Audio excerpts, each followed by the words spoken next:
Kum learning about Gemara. Today's daf is daf Samach Dalad. We are up to Samach Dalad on the base on the very top of the page. Okay, we're learning the concept of cave tuma's time, which is some tumah that the body was buried somewhere subterranean, and no one in the world is aware that this body exists in order to be considered a tuma's time. And there are two places, by Carbon Pesach and by Nazir, we say that it does not cancel the Carbon Pesach. We found out that you became Tommy the Kumas Haim. It's Allah Sinai, and the same thing by Nazir. But we did say by Nazir, it depends what stage you're at. If you were Tommy already and you were going to a cave in order to cleanse yourself from the tumah, and you found out later it was a tumah of time, we say like lying the dover that you were tummy. If you were tar, you went in just to cool down, and then you found later parts of a body or a body buried underneath that no one was aware of, then we say that you are tar. Amar says Nazir, either Nazir or Isa Pesach. Somebody goes ahead, is about to bring a carbon Pesach. Shaholchu, they went. The kaver hatahim, they went and they crossed over this kaver of Tahim, Bishvi Shalen. On the seventh day, they were tummy, and now the seventh day, and they finished their tumah. They're tiring because tumah's time doesn't cancel. My time deloy alima tumas. That time limits tumas time doesn't have the capacity to cancel. So Gemara asks, I just told you, it says in the Mishnah, when do we say by Nazir that tumas at time doesn't cancel? Is if you were already tar, and then the question is, did you become tummy? But if you were in the you were tummy, you were in the process of becoming tar, then we say that tumas time by Nazir at least does cancel. So what are you telling me a story here that on the seventh day, which means you're still in the process, you haven't finished yet, and time doesn't cancel? You were tummy till now. Masiv Rabba says in the Mishnah, Yorad litor mitumas hameis. If you were tummy already and you went into this cave to go to the mikveh to cleanse yourself from a tumah, then tummy. And then you found that there was a body there that nobody's aware of. You are tummy because cheskas tummy. Cheskas tar. By Nazir, it depends what's your status was till now. So if you were on the seventh day of tumah, which means that you were tummy till now, and then you crossed over a tumah time that nobody's aware of, you should be tummy. Amalei said to him, that's different. In the case of Nazir, we are talking about that you were tummy and you went to the mikveh, but kol zman, you didn't take a haircut, you are still when you go to by tumah, in order to finish your tumah, 7 days of tumah, in the middle of a nazir, you became tummy. You have to wait 7 days to become tired. You also, part of that process is to remove all your hair that grew while you were tummy. Since you didn't do that, you're still labeled tummy because you haven't yet completed the process. And that's what our Mishnah is talking about. You didn't take your haircut yet. Therefore, the Mishnah says that if you were going there because you were finishing your thing, but you haven't completed yet. I'm talking about it here is that it's over. It's completely over. And therefore, there's nothing missing. And now you're tired. We're just going to go to the Mishnah and have Samach Dalad on the base. Continuation about Tuvas to Haim, it doesn't cancel. I'm to you by a Pesach as well. You're right. Where you finished your tumah and there's nothing left, it's as if you're tired. Doesn't matter that 5 minutes ago you were tummy. If you finished, you went to the mikveh, by Pesach, there's nothing else to do. So therefore, as soon as you went to the mikveh, you were tired, and now you went over a tumah's time. Well, it's a tired person going over a dead body. As we said, tumah's time does not cancel your current Pesach. By another as well, depends. If you went to found on the page, right in the middle of the page. So that's what we stopped some out. So we're talking about over here, tumah's time, if it cancels or not. So we're saying it by another and Pesach, there are two exceptions, that if you went over a tumah's time, it does not cancel the ability for you to go to Korban Pesach or the Nazir. But we did say by Nazir is that if your status was tummy, and the question is whether you prolonged your tumah or not, because you walked over tumah's time, you will prolong it because you were a cheskas tummy. It's only if you were already in the status of tar. By Nazir, if you took your haircut, then now you're tar. By Nazir, if you did not take your haircut yet of 7 days, you went to the mikveh, but you didn't take your haircut yet, you're still considered tummy. And if you went over tumah's time, you're not going to become tummy. Bye. Said, what do you mean? But even if you take your haircut, but you still have to wait for sunset. So you still have the label of tummy. Why do we say that if you, after you went to the mikveh and after the haircut, and then you found out you walked over a cave of a time, we say that you are tired, but your status is still tummy because you have to wait till sunset before you could. Malay, nothing. It's not in your control. Very good. It's not in your control. It happens by itself. So that doesn't count. That's not called. We're talking about things that are in your control. Then you're still considered tummy. A haircut is something in your control. As long as you didn't take a haircut yet, you are considered tummy. Even Abai himself agrees to the svara that sunset is different. It's not, you're not labeled anymore tummy, even though you have to wait. As far as this is concerned, even though you have to wait for the sunset. Where do you see that? The time we learned the din is if you have a girl and then the 80 day, after 80 days, 81st day, you bring a carbon. A woman brings a carbon later. If on the 80th day she had another child, no, she had like the last she told us they had twins, and one came out 3 months before the other, 2 months prematurely. If it came out on the 80 day another baby, and then you count another 80 days, and you bring one carbon for both because it overlaps. But if it was on the 81st day after you were able to bring your kabbanis, you gave birth, you didn't bring your kabbanis. That's it. Once you were able to bring your carbon, we had a machlei b'sham b'sil. But what about at night of the 81st day? Because you cannot really bring your kabbanis, but it's only because the night is holding you back. We had a machlek is what the status then is. But if it's the 81st day in the day, then it's a new cheshbon, then it's two kabbanis. What about if it was the 80th day and then you had a third baby came out 80 days later? You had triplets and each one came out at a different time. And it's 80 days later and the third one came out. Now the third one came out 79 days after the first one. Do we say that the first carbon of the first child can now carry it over to the second one? Does it carry over to the third one, or we say no, it's too far, the gap is too great? Says the Gemara. The Tanya is Tavi, if on the 81st day you gave birth to another child, you got to bring a separate carbon. But if it's the 80th day, you don't bring a separate carbon. I will tell you later. I would have thought that maybe in the case we have three, then the first two are covered by one carbon, the third one needs a third one. As long as they overlap, you don't have to bring even the third one. Just consider as if the first one continued into the second one, still all the first one, and now the first one is overlapping the second one, which is really the third one. So therefore, you don't have to bring. That's the Gemara. Carbon. And Rav Kahana explains that over here it's different. The reason is because if it's the 81st day, it's missing a carbon, and that's why, because it's missing a carbon, and that is why you have to bring a new carbon. But over here, it was always the 80 to 80 to 80. It never missed a carbon. It never had a chance to bring a carbon yet. Therefore, it's considered one long thing. So the Gemara. Even the 81st day should be considered, even if it's born the 81st day, even though you brought your kabbanis, why count it as a new cheshbon? Because after you bring a kabbanis, you have to wait till Her Shemesh before she can start eating from kachim. So it's still as if it's part of the first 80 days. Why are you telling me if the second child was born on the 81st day after you brought kabbanis? It's a new cheshbon since it's not over yet the first 80 days because you brought your kabbanis, but you still have to wait for sun to set.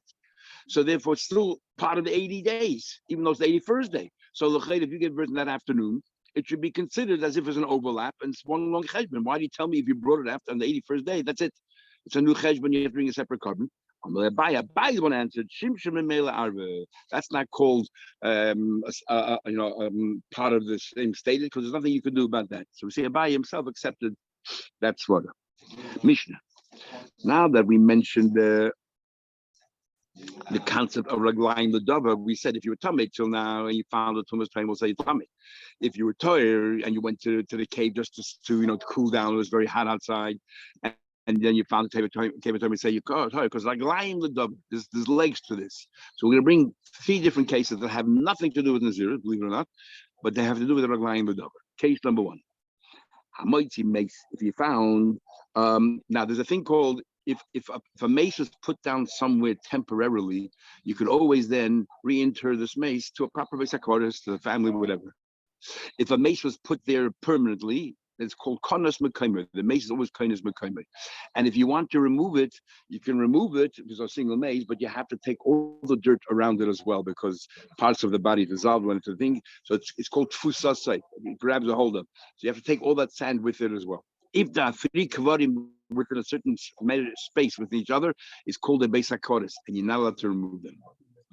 That's what a lot of people, when they bury someone in the basic quarters temporarily, do it so they make it tonight. We're only putting this body here tonight, for a few days, a few weeks, so we can relocate the body to Eretz. So it says the Mishnah, Hamaitze mess betchila. If you found, let's say, a mess on its own, and you didn't know the cemetery, something you were digging in your backyard, you found there's a mace there. Is mushkiv kedarkai. If it looks like it was put there properly, then it's a grave, noita, but since it's not a basic kvaris, you can remove it. But the estusasa, you got to take the sand around it as well. But if it's in the position of saying later that it's clear that it just fell there, and sand over time being covered over, or it was was put there temporarily, then you don't have to take the sand with it as well. Shnayim, even two bodies, noitlan estusasa, take them with the sand with it as well. Matzah shloisha, if you found three. Sometimes it's called a basic kvaris, so you're not allowed to move them at all, and you have to leave it there. What's the definition of basic kvaris? And it's only more about Bas's details, so this is just a cursory look here. If there's between four, and there's a big machlekes in the Tanaim, exactly the measurement, but roughly, if there's less than 4 amas between each kaver, it's a big machlekes how to learn. But let's say if there's less than 4 amas, that means it's being sandwiched together. That looks temporary. There has to be 4 amas between each kaver, or others say only an amma, but and up to 8 amas between 3, so that it looks like it's organized. It's a proper cemetery. It's not that they just happened to fall down and we left them wherever they fell. It's a cemetery. It's an organized thing. So that's the whole machlekes how we learn that. But basically, machlekes is 4 amas is the width. If 4 amas is the width, you can have 3 kvarim there. So you have a half an amma between the walls, and then 1 amma between kaver and kaver and kaver. And 8 is the length. Others say it's 4 by 6. Others say 6 by 8. Different measurement. But the idea is, if it's a certain measure that would look like clearly it's an organized burial, then that's called a basic kvaris. So you need 3. And there's another din about a basic kvaris. Basic kvaris, you're not allowed to move them. And the other din is you have to check if there's another basic kvaris in the vicinity. You have to go up to 20 amas distance to check around to see there might be another 3 kvarim there. Maybe they give spaces. There's rows, and the row could be up to 20 amas away. That's called a shchunas kvaris. A shchuna of kvaris. Boide came in a howl as a mama. Then once you've established the kvaris, check another 20 amas. Motza echad b'seif as a mama. If you found another basic kvaris 20 amas away, boide came in a howl as a mama. Then you check another 20 amas beyond that. Sharaglayim the double. This is the key, because Raglayim Davar, she'll chila motza noitlev es tusasei. Raglayim the Davar, that it makes sense, is more to it. But because if you only found 1, then you could take the body and the sand with it. But once you found 3, so you've established this basic kvaris, then there's a chance. There's more basic kvaris. So you got to look around and see what else there is out there. Okay. Says you you found pratla motzi.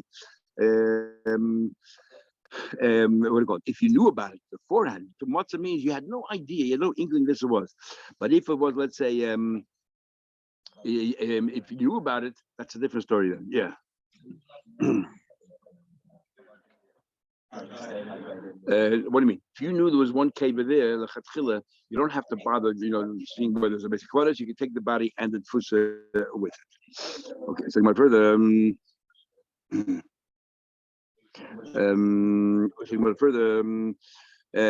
Mace, dead, if it was killed, it looks like it doesn't really belong there, then you can take it away. You don't have to take the sand with it, with it. And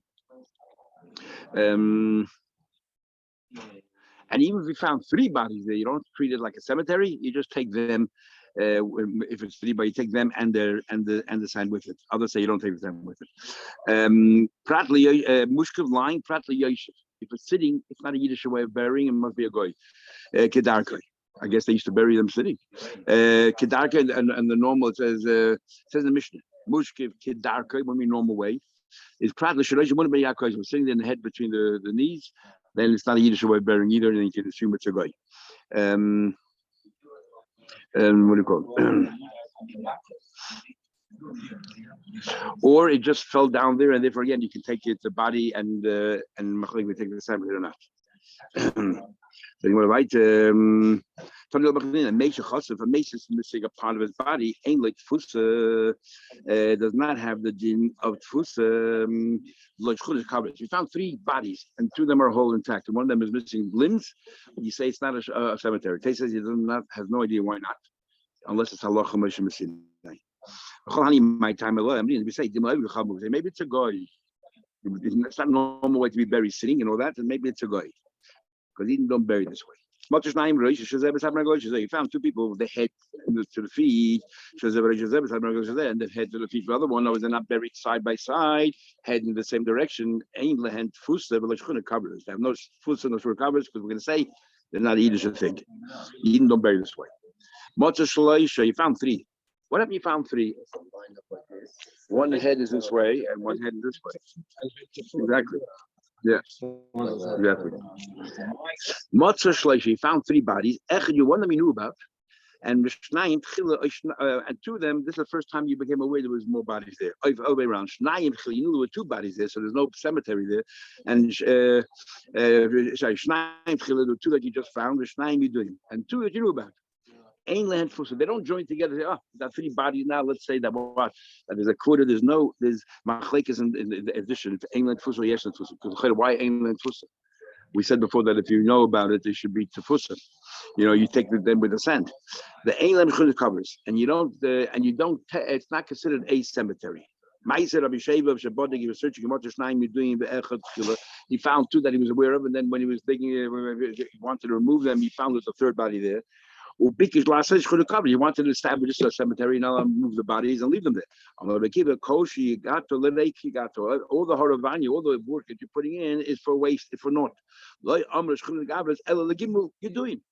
Cemeteries are either three bodies that we were aware of, or you found three bodies. But if you found one and then two, and again, what's the swada? Must be a halacha Moshe saying according to most shiny. But what's the logic? What's the difference? Or because the different statuses, and we don't combine the two statuses. So you do it with what's the logic in that? Halacha. Nightly, you take them, but for us and the sand around them. You find one and then 5 years later you find another one. Yeah. If it comes your dua, that'll be fine. Dua means you knew before it was buried. You knew that they buried this person. That somebody buried him, yeah. What's pshat sand? How much sand do you take with the body? What's tfusa? It says a pasuk by Yaakov. He said to them, I want you to take me v'nesasani, take me mim Mitzrayim. Obviously from Mitzrayim, that's where he's going to be buried. Why do you even have to mention Mitzrayim? He's meant to say, Tul, take with me part of Mitzrayim as well. Tul imi, take with me part of Mitzrayim. Take with me the sand of Mitzrayim. How much? Peter Noitel offered to Tuach the sand that is crushed, the soft sand. You take all the soft sand around the body, plus an additional 3, the virgin soil that hasn't been dug in. You take 3, it's the measure of 3 fingers. Meishal asks a question, says, how much of the shitfusa? Peter the Tana Noitel is a kismin. You take the splinters of wood, let's say, this is how Rashi went. We take the splinters of wood from the wooden coffin. That's Akesasa, and we take like part of what do you call it? Clumps of dirt. That is, you can see this blood, that fluid that entered this dirt, and the zoid. This is what you do. The zoid gesavadoin. There, where definitely there's no parts of the body there at all, you throw it away, toss it away. The parts of the dirt that maybe there's parts of the body that you can't really tell, maybe dried up, you take it and you leave it there. And the rest of the parts that you know for sure, there are parts of the body that got absorbed in that piece of wood. If you can combine them by oil, we learned before that you need roiv binyan shel mes. You can include those parts, the wooden, but it has parts of the mace in it, vadai, into the roiv binyan, the structure of the mes. The roiv atzomus we had, if you have a quarter of a leg of bones, a carve of bones, you include that as well, those parts, and lemloi targud rekev, and also with the body decomposed during the ashes, you include that. So therefore, clearly, we only count where there's parts of the dead body, not another 3 fingers of virgin soil. So, so when did they start using aromas and ancestral? Okay, sure. There's something much far more difficult to understand. We'll come back in a second. First, we'll get to the answer. He followed another Tanya. The Tanya we learned, Shimon says, Noitel offered to Tuach. You take this, crushed sand. Clearly, you go 3 fingers. Now, the problem with this whole Gemara is, remember, we had a whole sugya called Galgalin. That if you, how do you have this idea of Malay Tarvish? We said before that if there's any alien parts mixed into there, there's no Malay Tarvish. So we said the only way it's possible is if a person was buried naked in a box of marble, so that there's no shred, nothing. And we actually even had a shaila if the hair was about to be cut off, but it wasn't yet, is that considered external or not? So what's going on over here? You're taking the wood of the coffin, So Rashi says something which I don't understand. Rashi asked the question himself on himself because he learns a wooden coffin. And Rashi says here, I'll just quote you the Rashi here. Rashi says here, the very bottom line, Rashi says, Ba'aran shel eitz ein lei rekev. We learned before that in a wooden coffin, there's no din of rekev because there's other parts. Hanimila beina. That's only if it's there in the wooden coffin. But once the parts separated from the wooden coffin, in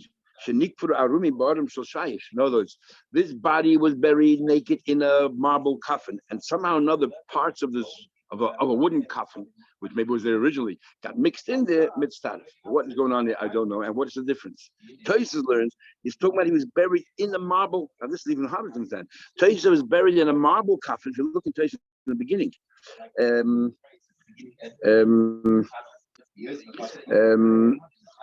where the Tosfos says here in the Tosfos called Mesaveh, and Ham Neitros Akismin says Tosfos Pirush min ha'odin shel shayish. Then what falls apart?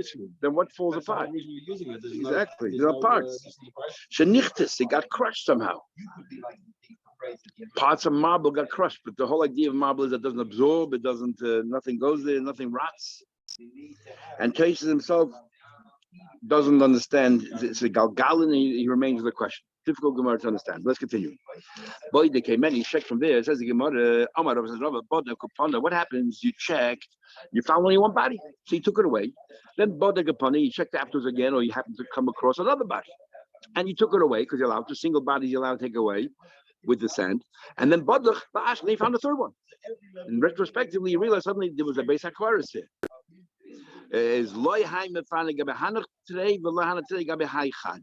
Then we say the following, that so now that we have you don't have to bring the two back here and say, hey, there's a cemetery here, let's bring it back here, and nor do you take this one here and you move it away because now it's been established there's a cemetery.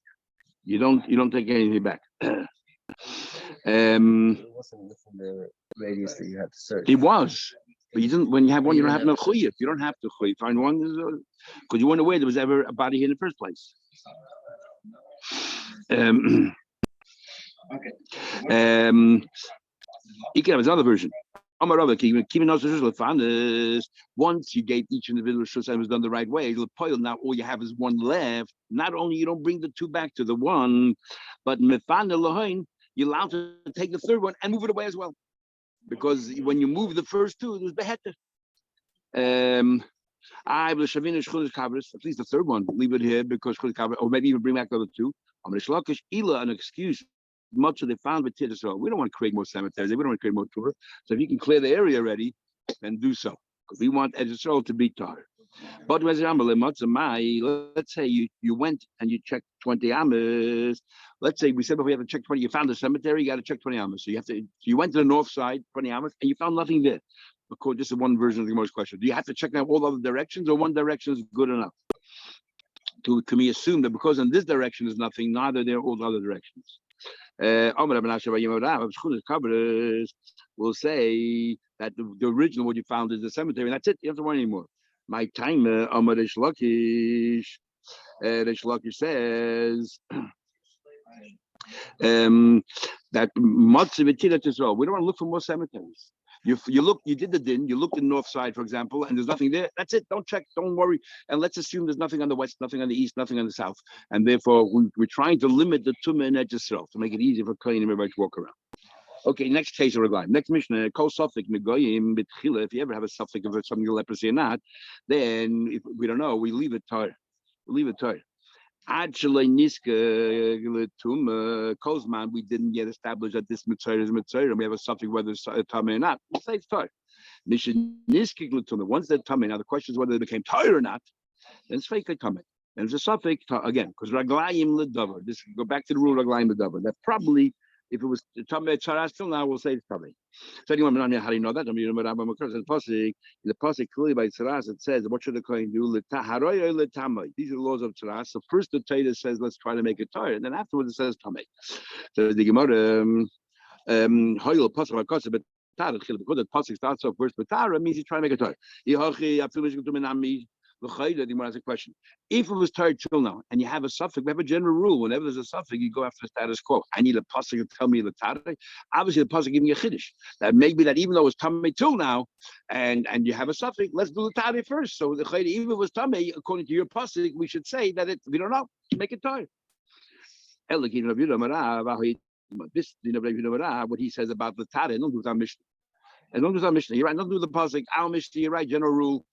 If it was Tamei till now, we'll say probably Tamei, because Raglayim Davar. If it was Torah till now, probably Torah. No question. So what's this possible pattern, Tommy? A different thing altogether. That is as follows. Each one we learned, in Behed, we had it in the 7 Perek in Sumas. In Behed is Kadma L'Seyer. If we say, if the Behedes, before the white hairs, there was a discoloration of the skin, came first, then Tamei. That's called Saras. But if the white hair grew first, before the Behedes, then Tar. That's Tar.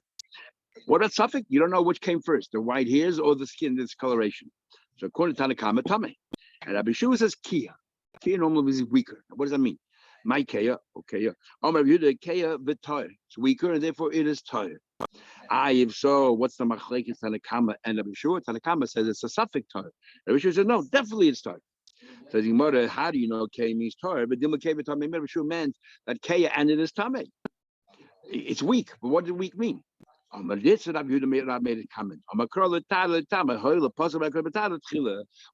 to go down the path of Tara. Shua says Kaya, we have a choice how to understand it, we'll say Tara. Next one. We know that a Zav and a Zav are different laws. A woman who's a Zav who menstruates out of a cycle, she's one day she has to wait one day, separate one day. Did you want to make a break? Oh yeah, sorry. Let's make a break. Pause.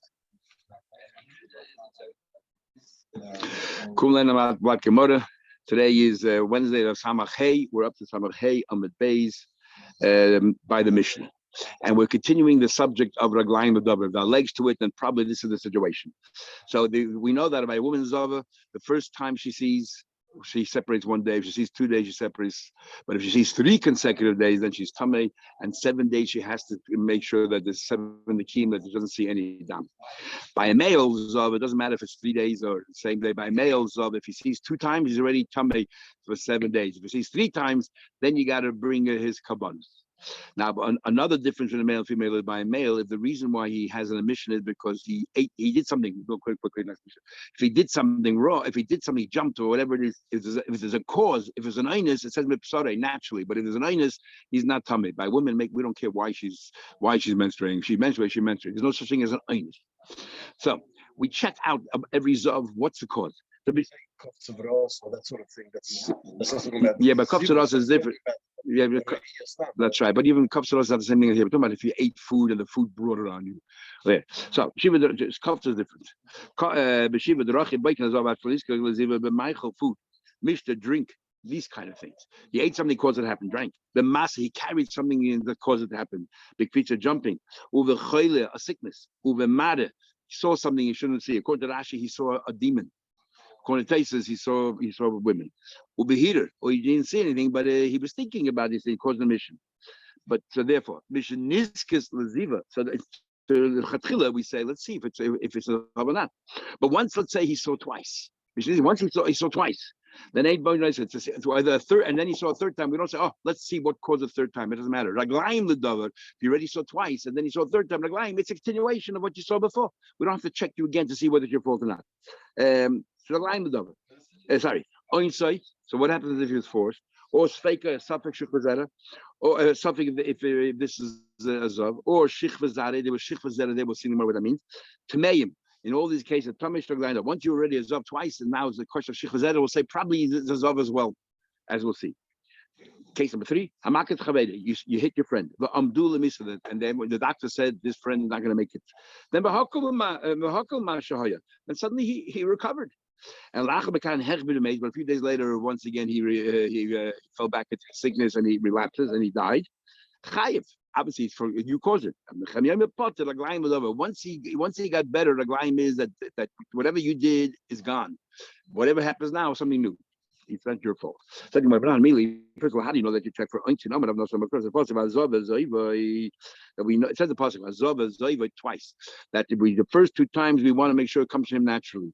But the third time, it says the possible by by a male or by a female. It says there, Hazov ezoiva lazoch nekeva. So we compare a zocha to nekeva. By nekeva, we don't check out for anything. But here in the process, Hazov ezoiva means once he's already twice. The third time we compare to nekeva, we don't care what caused it, since you already had it twice. The third time, automatically you're zov. I think more Tanya Baloza says even the third time you check to see what the cause is. But it is, what do you mean it is? Once he's established Zov, you got to have 7 days. But if in the middle of those 7 days he sees again, that's when we don't check what the cause is. We don't care what the cause is. Since you already established 3 times a chazaka that you're a Zov, and then 4 days later, sometimes in the 7 clean days, you saw, we'll say that assume it's a Zov. We don't care, we don't check, oh, is it Shechazera or what's the cause of it? We don't do that. Ella be'esik if they argue whether we count the word es as well, because it says the pasuk hazov es zoyver. Rabbi Zadorish esim. Therefore, there's 3 zovs before we compare zocha to nekeva. 3 times you have to see. And Rabbanan loy dashi esim. They don't dash into esim. Ain't this fake as a gemara? Amar Rav says Rav. Just go to Mishnah's court. Amar Rav says Rav loy tema. Don't think. What does suffix mean? It says for suffix here we are still going to be mach. What do you mean? Don't think it means suffix chazah, suffix lechazah. He's not sure whether he saw or whether he didn't see. Because Elavada Chazal, we're talking about a case definitely because it's a suffix you saw. So what if you saw 3 times before? It's a suffix if you saw. Elavada Chazal, surely you're talking about you saw. The question is suffix machma shiva zera, suffix machmaria. The suffix is what is it exactly that you saw over here? Is it big? We're saying over here that in all these cases of machma, we saw something. The question is, did you see because of shich zera, or did you see azav, or did you see a keri? Since you already you saw already twice, and you saw a zav, we're going to assume that, but this is here also a zav as well, because like lying the dove, we're going to continue. Shich tame. If it's a mice of shich v'zera, it's tame. What's the case? What are we talking about? You saw twice, and then shich v'zera, and you tame. What does that mean? Lamai, what do you mean tame? That if he touches something, he becomes tame. Let's say you forget about zav. Anybody has shich v'zera and touches during that day, you have to wait till at night. If you touch that day, is matame. There's talking about that the seed of zav metame b'maseh, whether it's metame by lifting. But shich v'zera is not metame with maseh, only if you touch it. But if it's a zav, then it is metame by lifting. And the question is, do we saw shich v'zera after twice as zav? Do we give it a harsher level of tumah? Who holds that we give a harsher level of tumah to a zav if they see shich v'zera? The following Tanoim, the time we learned, Rabbi says the shich v'zera b'zav is no different than anybody else's shich v'zera. It's only if the person touches things, but not if he lifts things, or if you lift the shich v'zera, or if he touches shich v'zera. And Rabbi Shua says metame ben masa. Rabbi Shua says you metame ben masa, and why? Surely there's other things mixed in. So not that the shich v'zera itself is metame masa. It's because we're assuming exactly. Some people be sure only because there's a piece of ziva, a part of ziva there. I would mean I don't know. To tell you that he says it would ain't toilim, which means like this: if somebody sees a keri shich v'zera, and then after that they see a ziva, we say that it's not tummy, it's not ziva. We say the keri is what brought it on, right? Because we say the keri patters the ziva. But if you already saw twice ziva, and then you saw shich v'zera, and then you saw a third time, we're not going to say, oh, it's not a third time because there was a keri in between. No. Because you saw twice ziva, this third time that you saw ziva is a hemshech of the first 2, and the keri in between does not have any impact on it whatsoever. That's what it means. So the Gemara, Papa thought to say, the chulshu the chazir. Papa thought the swara is, why take do we say that if you had a shich v'zera and afterwards of keri, are you potter? Because we'll say that because you became weaker somehow or another when you're a zova, it weakens your body, or shich v'zera when you have a shich v'zera, it sort of weakens your body. Remember it says that it makes you blind. Because it weakens your body, therefore it also it prompted the ziva to come out because you weakened your body. So we'll say it's like an onus. Okay, that's the svara. No, there's also svara. I'll tell you what, I'll prove it to you. But now we learn Gershon is a guy that converts, let's say as a goy, he saw a keri, And then 5 minutes later, he went to the mikveh and he came out, and then he saw a ziva. We're not going to say, oh, well, he saw Keri 5 minutes ago, so therefore the ziva doesn't count. We don't say that. Now he's a Eid, he's a ziva. He has a din of a zov. Now, l'chayda, she's a guy metamim yad the ziva. L'chayda, why metamim your ziva? If the word is because you're weak, your body is weak, it's not your fault. So who cares if 5 minutes ago was a guy? The fact is his body is weak. Take out the word amalei according to the faces. If your svara is right that there's a logic to it, because a person who had a keri, his body's weaker, and that's what caused the ziva, then what's going on over here? Now, I don't know if you know, there's a big machlek we had in Yibam, if a geish's guy cut your nail down in every respect, like a brand new person, just a legal thing or a factual thing. There talks about you had kids while you're a goy, are you yaitza pru with that when you came a yid, and it seems in many respects we learn geish's guy like a brand new person. If it's a brand new person, what's Rabbi's question on Papa? In fact, that would be the machlekes between Rav and a Papa. Why Rav Papa is not worried about this thing of Geish's guy? Because he says it doesn't.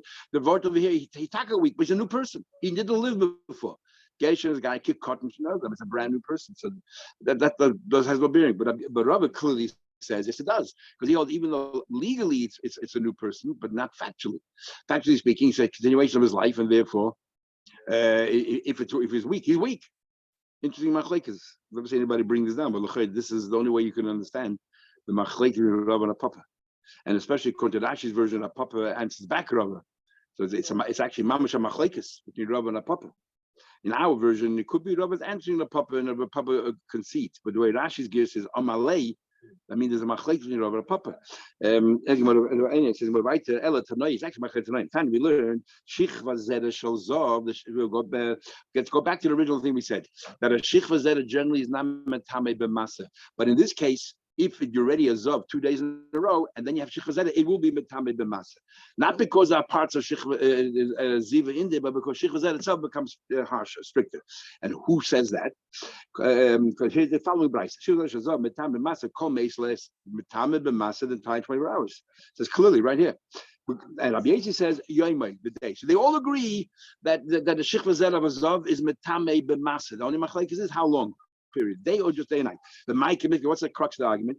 Shmuel, the argument is Shmuel. Shmuel has a question of two psukim. One pasuk says, the person that wasn't tired, Mikra Laila, an event happened at night. That was he had on a mission. Uksiv, and it said the pasuk that added before nighttime, but if he saw it at night, and then before the following night he goes to the mikveh, how many hours are we talking about? 24 hours. That's less. He goes right before nighttime, and it started at night, so 24 hours. That's what he's saying. The an event of at night, as the whole thing started and ended at night. It's an event at night. It sounds like the whole thing started and ended at night. So the answer is, it's only telling you, not telling you when it starts and ends, it's just telling you, generally speaking, that's normally is. But it doesn't matter what it is, it's only a 12-hour period.